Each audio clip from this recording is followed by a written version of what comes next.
Hail and kill caller, you're on the air. Hey guys, it's Dean from Canada. What's up? Hey Dean, you sound muffled. Am I muffled? One second. Do I still sound muffled? You still sound muffled, but go ahead. Should I call back in a second? Yeah, call right back. See if that clears you up. All right, awesome guys. I'll call right back. Don't answer. You don't want to take Dean's call? Just kidding.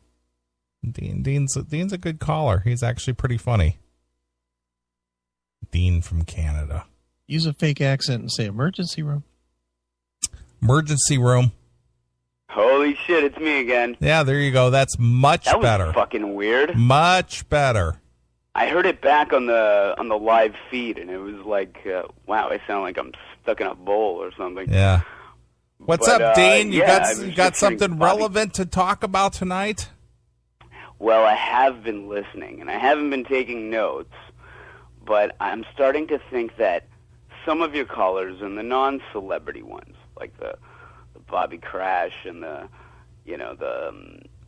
Eric Bravermans, but the others seem to be possibly on the scale. What do you mean on the scale? Well, the scale peaks at retard. Well, you drew me Sorry? into that one, Dean. Yeah, that's what they say for people with Asperger's or whatever. Sorry, but so I you're am saying... listening, and I've been wanting to call all night, but Eric Braverman pretty much sucked the fucking words out of my brain and said them better than I could ever say them. Braverman is a wordsmith. I mean, he is amazing when he's on. And he's on it, like, as far as what the zeitgeist is, like what's going on. Like he's ahead of what everyone else is about to think in a couple months. Well, that everyone should die. I don't think Braverman made me laugh as much as I've laughed tonight in a long time. I mean, he was spot on tonight. Yeah, he was amazing, man. I was laughing with you guys. It was great, and it's unfortunate because heavy metal television doesn't seem to work anymore for me. I put it on and it says it has the logo, but just doesn't play, and I don't know. That's a sort of regional thing.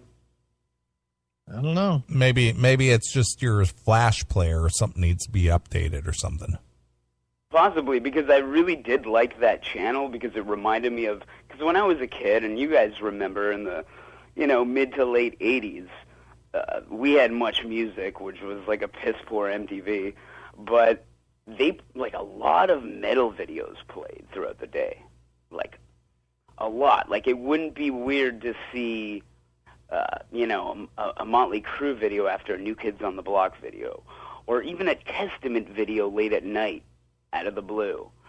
And this was kind of like that, and I would tape all those videos. This was like watching that, constantly, just a feed of new and old, and that was, and I even liked the shit poor production values, the broke dick, like, in between interview kind of things with some haggard broad and Eric Braverman, like, yeah, this next video kind of shit. I loved it. I thought it was great. That was a pretty good, simple, new fucking vehicle for metal, I thought. Sure.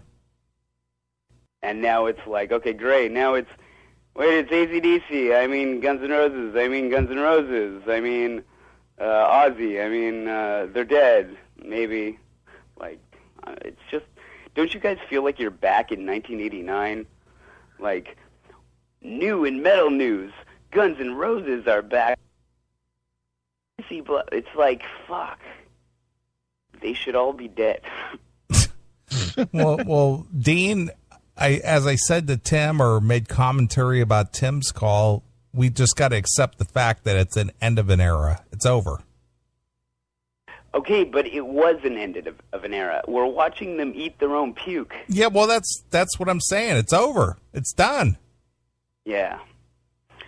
Well, I mean, you guys pinpointed, and so did Eric Braverman. I'm just really reiterating and making it more vulgar and offensive. But it's what I've been saying. I yell at my friends of mine who are metalheads don't even want to hang out with me because I'm like, I love Rob Halford, but I want him dead. I love Kiss, but they need to be dead. And then we're going to be like, the Big Four. All right, it's Avenged Sevenfold and Linkin Park. And then, what? And then we're all just going to be standing there. And then it's either going to be Arab metal, ISIS metal, or white supremacist metal is going to come back. Satanic sacrifices are coming back. Church burnings are going to be everywhere. Like, I'm really curious to see. These old people are hoarding. They're hoarding money. They're taking attention away, and they're just conditioned to being spoiled fuckers for the past 40 years, no matter what level of success they're at. Well, if you want to be serious about this, the answer to this is if there was a media outlet, a credible media outlet, that would embrace the up-and-coming bands, which they don't. Like CNN or something? No. I'm talking about, any kind of a music outlet, be it, whatever it is. MTV, yeah. VH1. I'm just using them as an example because obviously if they would embrace the up-and-coming bands, they would have as much of a shot as these legacy bands. And we mentioned bands like Havoc, Airborne. Yes. Havoc are great. Stillborn, Airborne are great. Airborne are really good. Blackstone Cherry, bands like that. They could be huge. There's even bands like Holy Grail, Toxic Holocaust, Municipal Waste. Like, they're pretty good bands. Well, bands like Ghost. Ghost? Bands like that are really good and they're proficient and they got good music and they got good tunes, and the reason they're not blown up is because they do not get the huge media attention and the money behind them that the legacy bands had back in the day. And the thing is that the legacy bands still make money because people know the name, because they've established a brand 40 years ago. But it's just it's so not about rock and roll or metal or the spirit or anything. No, it's about the money. It's such a product, and it's, you guys even mentioned earlier a band like Warbringer, who I saw a couple of times and I was pretty blown away by. And there are still bands like Overkill. Overkill always release an interesting album, like a new release. You're like, wow, this still has passion and energy, and it has inventiveness. It's different. But even they're 30 plus years old. I know. That's why I hate this argument, because I'll put Overkill out of it. And I remember you guys had a conversation about how they're one of the most there's a few of those bands that you could just say there's a few of them that still have the hunger. Oh, and let's face it, Overkill, as great as they are, and I love them, never was over. They were never Metallica. They were always they were never even Anthrax. They were always a step below that. They were always a club band. No, but that's what I was saying with all these bands that are conditioned to being spoiled cunts. Mm-hmm.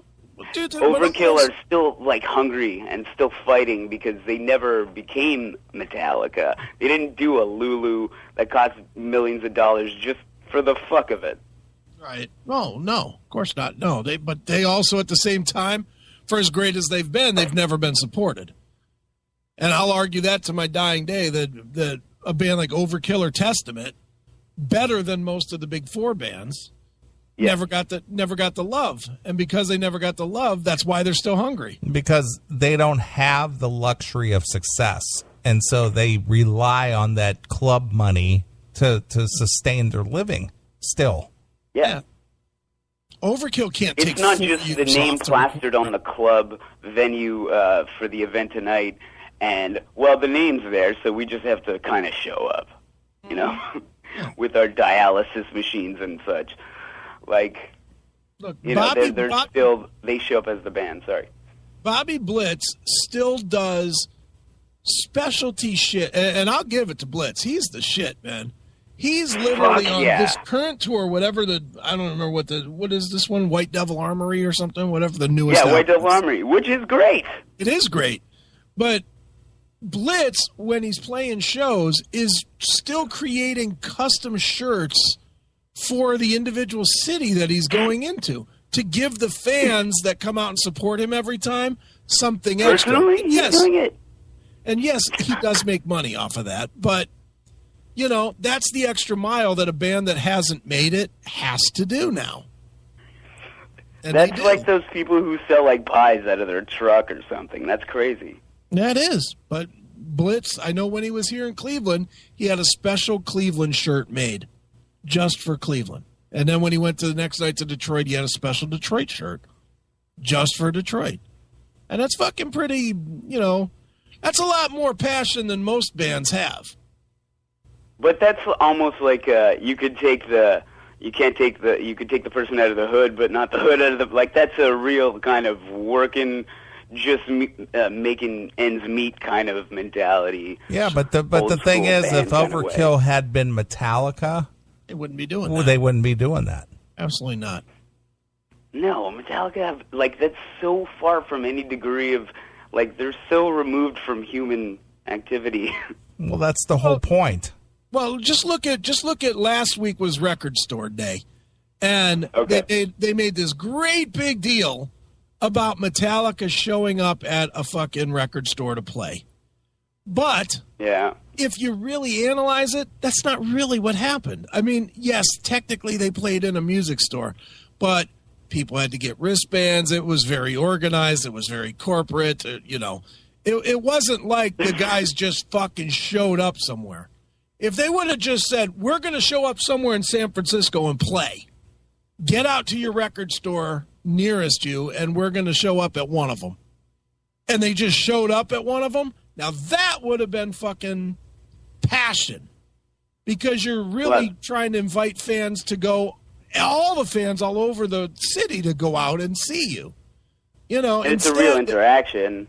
Yeah. Instead, it was this corporate thing. People had to get wristbands ahead of it. You know, same with this Troubadour show that the Guns N' Roses did. You know, I didn't hear about that. Well, they played a club show before they started playing these reunion shows. And they made a big deal about they're playing the Troubadour, which is not a big room. And what is it, Neil? Like 300 people or something? Yeah, it's about 300. Yeah, it's a little... Yeah, but it's like that old school iconic kind of place. And that's what they wanted you to think. But yeah, exactly. It was, well, you got to go to this record store and you got to get a wristband and you can only be here at a certain amount of time. And when you come in, you have to sign a paper that says you won't shoot YouTube video because they don't want any YouTube footage of it. And, you know, it's not, you know, it's a corporation doing corporate work. And that's really what it's like it's owned by Six Flags or some shit. Exactly. Yeah, that's not cool, though. That's not metal. That's not, like, fucking reckless. You know, like, that's the exact opposite. And it was hilarious when Eric Braverman mentioned, because what I was about to mention earlier when I tried to call was that he's in a wheelchair and Paul Di'Anno's in a wheelchair. And Dave Grohl donated something. Like, the fact that Dave Grohl has anything to do with this is puke-worthy. And... like they're just dying. They're just eating their own puke on the road. Yeah.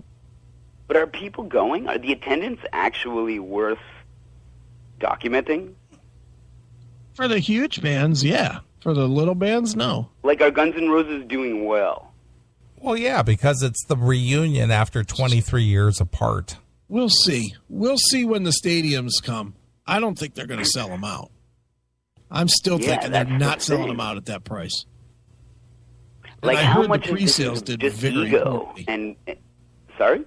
I heard that the pre-sales did not do well. That's not a shocker. Like, come on, man. You know, like, I feel as though Axl's too lucky to get away with. Like, he's been a cunt for so goddamn long. Their last good album was 30 years ago. Yeah, but he's not the worst of the bunch, and there's bigger. He's not the worst, but it's the main topic, and it kind of reflects on a lot of, you know, it's pretty much what everyone's doing. There's that era and older. There's been bigger cunts from that era that have had success. Vince Neil and Bret Michaels come to mind. Yeah, you're right. But Vince Neil is kind of like a miserable piss bag that's like always in trouble and just not, he's just maladjusted. I remember he like took a lot of breaks to eat pizza when I saw him in Montreal. And I mean, Bret Michaels, you could think that, but you just have to replay the footage of that wall falling on his head, and that's so fucking funny, and that's like worth everything. Like, I don't care if he becomes the richest man in the world. It's funny to watch a wall fall on his dumb head. And he claims all kinds of, I don't know, his fucking bad blood sugar problem was, whatever. Like, that's what I mean. Why is that even an issue? Why do we even know about their health? Like, it shouldn't be, we can't get somebody caring about Ghost on tour. Wait, breaking news. Ace Frehley is exhausted and hospitalized. Like, every time I go on Metal Sucks or on, Brave Words or whatever, it's always like somebody's hospitalized, or it's a tour of a band that nobody cares, or the Motorhead thing. It's like, you know what, they're right. We don't need Lemmy to be in Motorhead. Well, again, Dean, this has to do with the legacy bands. These guys built up their names over 30 to 40 years. Nobody's going to invest in the newer things, and it doesn't matter. People identify with brands these days. It's about a brand. Yeah. Ace Frehley is a brand. Kiss is a brand. Guns N' Roses is a brand. Everything's a brand. So anything that is recognizable, that's what we care about. Anything that is not a brand, it's just like, who? What? Where? Yeah. And that's what it's about. No, you're right. And the thing is, it generates revenue, and that's all that matters these days. As long as the revenue is flowing, that's all we care about. But you see, and when I get on this subject, like, I'm ready to break a bottle. Like, I'm so angry, I'm going to eat a glass. Like, well, I'm just talking like, about why? that. And I love these guys. I hate the fact that I want Rob Halford and Paul Stanley to die. I hate the fact that somebody said, did you see the Grammys? Alice Cooper, Gilby Clarke, blah, blah, blah, whoever the fuck else was in that band, fucking Wiener Depp, and they played Ace of Spades. And I was yawning before they finished, and then I gave it like a month later. I watched it, and if I had heard that band in my neighborhood, and their dad came out and said, "Look, my son wants to open for your band," I'd be like, "They need a few months of practice first." Like, it was fucking rough. Well, it's about the corporate sponsorship, and a diehard fan like yourself, or even our friend Tim James. You're too in tune with that kind of stuff to where the corporate or the commercialization of these type of things do not affect you. It makes you more enraged, but the average fan is not that in tune. The average fan, just the people who go, oh, Guns N' Roses, Paradise City. You go, oh, Guns N' Roses, something a little more obscure because you're a fan. Most people are not that diehard. They're not. They're just the casual drive-bys. And that's who the corporate appeals to, is just the casual drive-bys, which... But do the bands understand that? Even the bands that you guys are friends with. Mm-hmm. I love Doggin. I loved hearing that clip of him making fun of Axl. I love Rat, whatever Rat you want to see. I mean, I went to see Faster Pussycat and L.A. Guns, and at the time there were another version of L.A. Guns and Faster Pussycat also on tour simultaneously. Do these bands realize that you're going to get, like, the older crowd, maybe a few that grew up with it, and then you're going to get some who got him free or whatever, or like, I remember this song in that movie, or I remember this song in whatever. Like, Rat could be Dokken, and Dokken could be Quiet Riot, and Quiet Riot could be, whatever, Tough. Like, you could just, to so many people, it's the same, I was going to hear this song, it's the same compilation of 80s hits. It's how it works, my friend. It's the diehards, which are number in the few and the casuals that number in the many.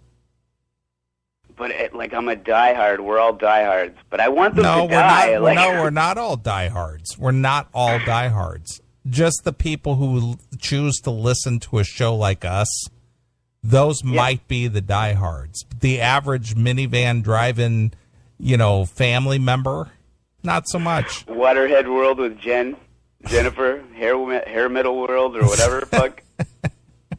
She's loving this, I'm sure. She's got all kinds of things to spell wrong and misunderstand, and her mom to yell at her about, like, what you talking about? I'm talking about ACRQ. What? Fuck. So we, as the real music fans, the ones who understand what's really going on out there, we just have to accept the fact that era is over. It's over. Yeah. But what's left? Nothing. Nothing's left. Chris? I know. That's the thing. That's why I'm excited to see, like, is it going to be cannibalism? Is that next? Because I want to see that.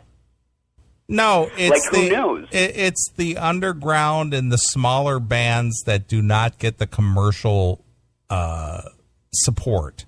That's what's next. It's the club level bands. It's the small level bands that everything's going to be a one or two hit wonder because nothing's going to pay enough to keep doing it. Nothing. But that's the thing. What people fail to even remember is that in the underground, there's always going to be metal. Yeah, that is true. But there's always going to be a throwback band. But it's not going to be commercially successful. There's not going to be. There's not going to be. These old fucks are taking up all the space. That's right. But when they're gone, and believe me, that time is coming down. But when they're gone, it just depends on what the powers that be in the commercial world choose to get behind, if any at all. Yeah. But if it comes to hard rock and metal, good luck with that. It's always going to be a small level, club level. The only reason why metal is even talked about today is because of the 80s MTV era. Without that, metal in general, hard rock and metal, never would have gotten the spotlight. Never. Well, you're right. Like, they didn't play Black Sabbath on the radio or Judas Priest on the radio. So yeah, you're totally right. If it wasn't for metal, yeah. There was about a 10-year span there that hard rock and metal got the spotlight. Had that not happened, we would not even have the mega stars that we had today, be it Metallica or Megadeth or whatever, because they would have never gotten the spotlight. They would have they still would have, if they stayed together, they still would have been relegated to a West Coast Bay Area band.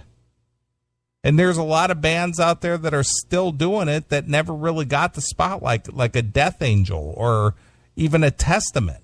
Even though Testament is still Death Angel are a great example in Testament as well. But Testament got pretty big. No, they didn't get big.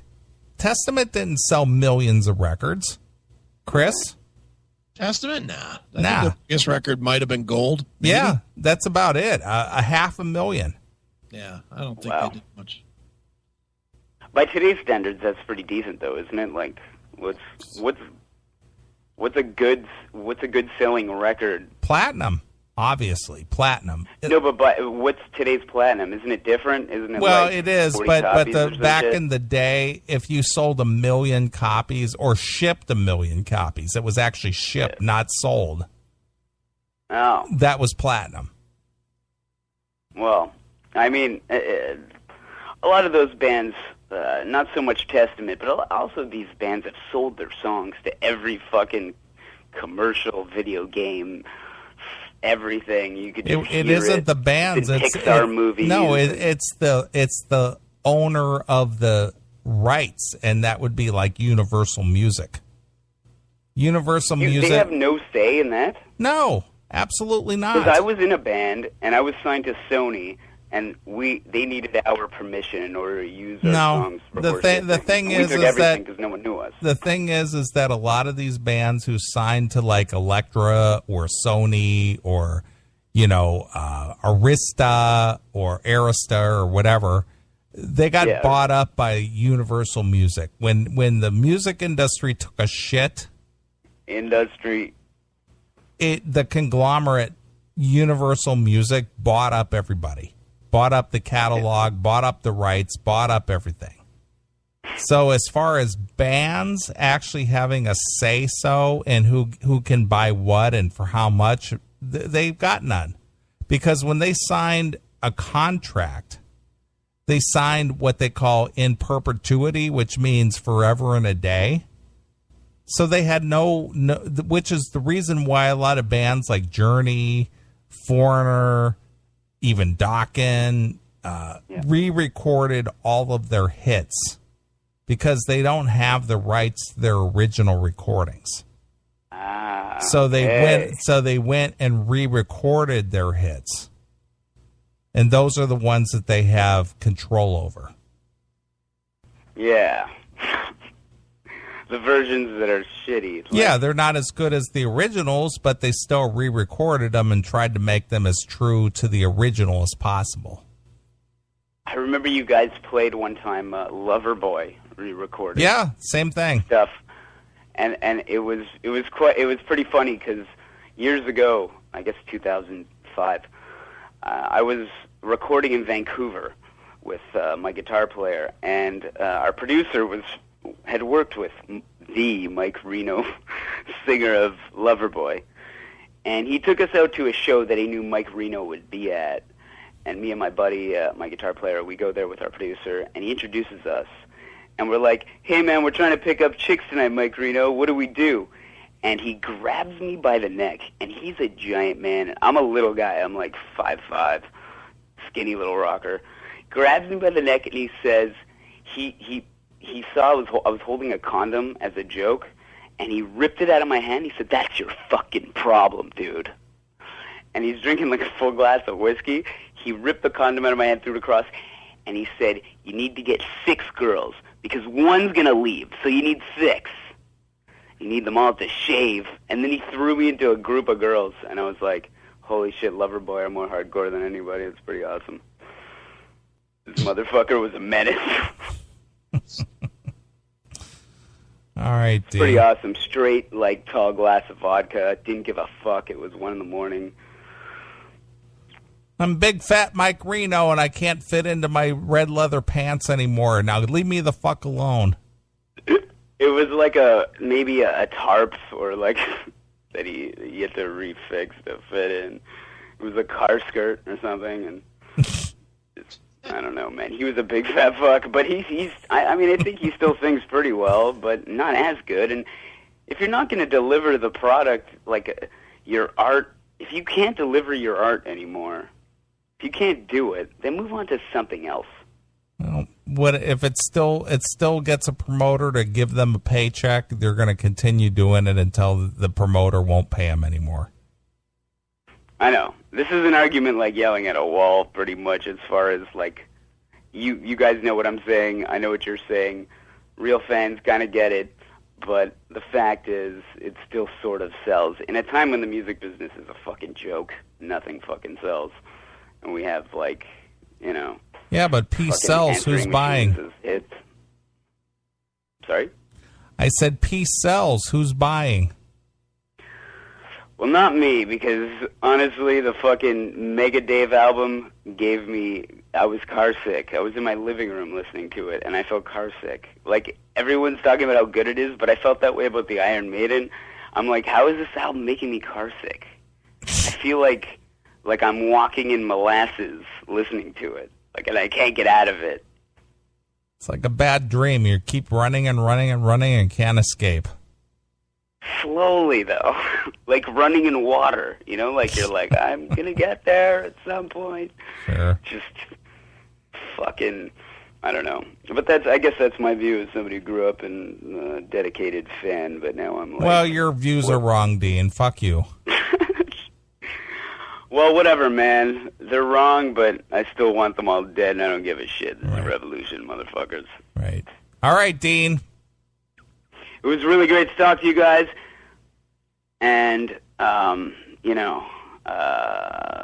hail and kill, hand job, and what's the last word again? Fuck you, pal. No, it's fuck you, pal. Fuck there. Hail and kill, and hand job! There goes Dean from Canada.